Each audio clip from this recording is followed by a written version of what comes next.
Coucou, c'est Natacha. Je t'invite aujourd'hui sur cette capsule quotidienne à travailler sur ton rapport avec les autres et toi. On va faire en fait un travail sur la dissociation et sur l'effet miroir, la résonance. Parce que en général, quand il y a des choses qui te déplaisent chez une personne dans ton entourage, c'est soit parce que tu as un effet miroir et qu'en fait tu veux pas trop l'admettre ou le voir chez toi, donc un côté résonance, ou au contraire tu te braques parce que tu penses être tout le contraire de cette personne. Voilà. Ou alors il y a un côté un petit peu envie, quoi. Elle se permet ça, mais pas moi. Donc bref, c'est ce qu'on va voir aujourd'hui avec un exercice simple à mettre en place. Tu vas pouvoir réitérer cet exercice à foison parce que tu vas pouvoir le faire avec autant de personnes que tu désires au fur et à mesure.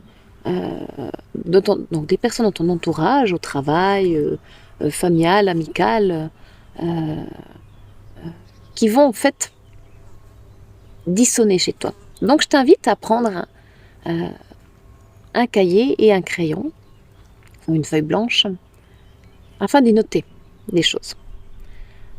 Premièrement, je t'invite à penser à une personne avec laquelle tu as des dissonances. Peut-être c'est quelqu'un que tu aimes énormément, hein, mais qui a sur des points, tu n'es pas forcément d'accord, tu n'es pas forcément à l'aise. En tout cas, ça ne vibre pas pour toi. Tu vas prendre pour cette personne 3 traits de son caractère, en tout cas, ou bien de façon d'agir qui te déplaisent chez elle, que tu n'aimes pas chez elle, ok? Et que tu souhaiterais qu'elle change parce que ça te déplaît, ça te met mal à l'aise, ok? Donc tu écris ces 3 traits. Tu peux être soit très simple, ou aller dans les détails, ok? Une fois que tu as écrit ces 3 choses, donc je t'invite à mettre pause à la vidéo pour que tu aies le temps de noter ces 3 choses. Ça pourrait être, je sais pas, le côté d'être toujours en retard, être radin et couper la parole aux autres. Voilà. Tu peux écrire ces choses-là, à toi de voir.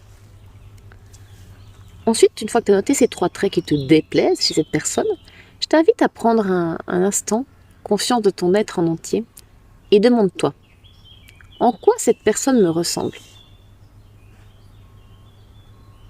Qu'est-ce qu'elle fait ressortir chez moi? Est-ce qu'elle fait ressortir du bon, du moins bon, de la joie, du bonheur, de la colère, de l'énervement? Et est-ce que ces actions, elles sont identiques aux miennes ou au contraire à l'opposé? Donc par exemple, reprenons notre exemple, le fait que cette personne soit en retard. Est-ce que c'est identique à toi parce que tu es aussi en retard et du coup ça t'énerve parce que tu fais pareil et que tu aimerais bien améliorer ça chez toi? Ou au contraire, tu es quelqu'un qui est même toujours à l'avance ou super à l'heure et que c'est quelque chose qui t'horripile qu'on se permette d'être en retard? D'accord?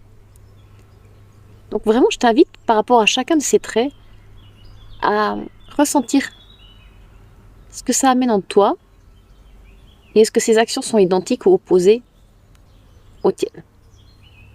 Donc si cette personne, elle a des résonances, elle fait sortir des résonances, un effet miroir en toi, comme je disais pour le fait d'être en retard parce que toi tu l'as aussi, tu as horreur de ces traits-là chez toi, ça va t'énerver, ben évidemment tu vas attirer à toi des personnes peut-être qui ont tendance à être toujours en retard parce que toi tu l'es comme ça et tu l'es tout le temps.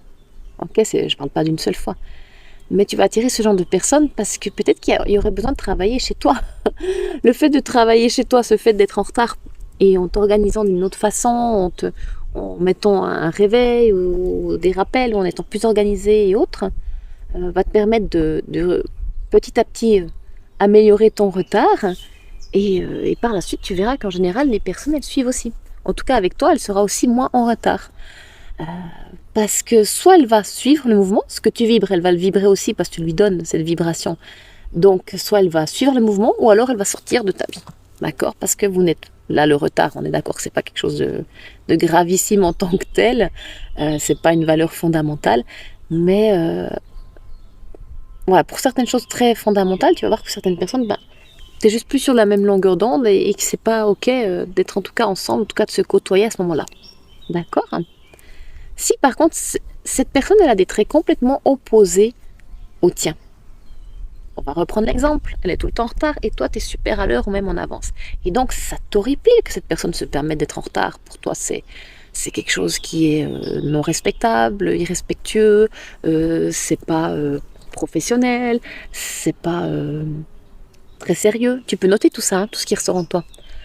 Mais d'un autre côté, est-ce que ça serait pas une part de toi qui l'admire? Dans le sens qu'elle se dit, cette personne-là, bah, si je suis en retard, c'est pas la fin du monde, les gens m'attendront et je serai peut-être plus désirée. Et puis c'est ok, j'ai autre chose peut-être à faire que d'être toujours à l'heure et c'est ok, c'est comme ça. Peut-être que toi, en fait, d'une façon un petit peu inconsciente, tu vas l'envier en te disant, ben, elle prend les choses plus à la légère, elle est plus cool, et si elle est en retard, elle est en retard, et c'est comme ça, elle se bouffe moins à l'intérieur. J'aimerais peut-être oser être comme elle, pas tout le temps, d'accord, mais de temps en temps être peut-être moins à cheval sur les principes d'être toujours à l'heure, d'être plus cool avec les horaires. Et peut-être que ça te ferait un bien fou, j'ai envie de te dire. Et je te laisse te poser avec ça.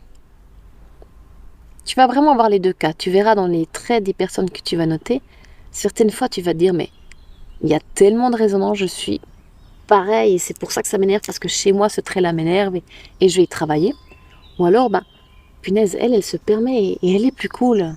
Elle vit ça plus simplement, mais je vais tester moi aussi. Je vais me laisser ce choix peut-être d'être juste plus cool, moins dans le stress, et de laisser arriver les choses comme elles viennent. Donc, je t'invite à te poser avec ça. Déjà avoir la prise de conscience, tu vas voir que ça change énormément de choses. Et ton point de vue reste ton point de vue personnel. C'est pas un point de vue qui est forcément le meilleur. Ok, on a tous nos points de vue selon nos vécus, nos expériences et notre état du moment. Donc j'ai envie de te dire, soit le changement que tu veux voir chez l'autre.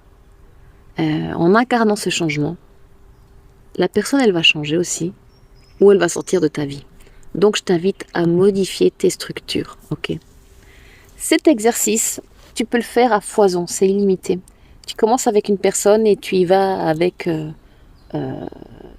3 façons d'être qui te déplaisent et tu continues avec cette même personne.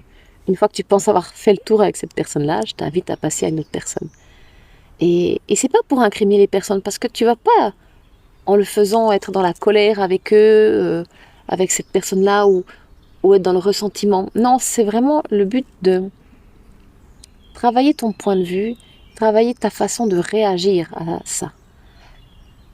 Il y a des personnes qui ne changeront pas, c'est comme ça, ok?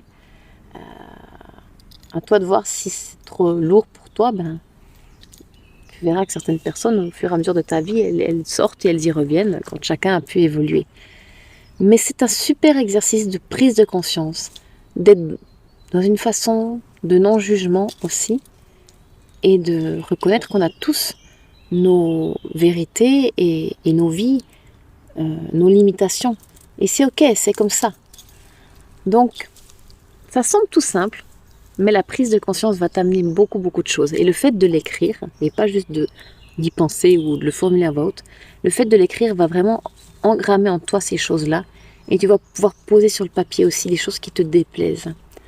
À la suite de ça, tu peux aussi t'imaginer passer sur des exercices de libération. Tu retrouves des capsules d'ailleurs sur les exercices de libération. Voilà, ben écoute, je t'invite à le réitérer autant de fois que tu le veux. C'est pas quelque chose que tu dois faire tous les jours, mais lorsque tu as du temps, une fois par semaine, une fois par mois, à toi de voir la régularité pour travailler sur ces sujets-là. Et en tout cas, ben, belle prise de conscience à toi et je te dis à bientôt.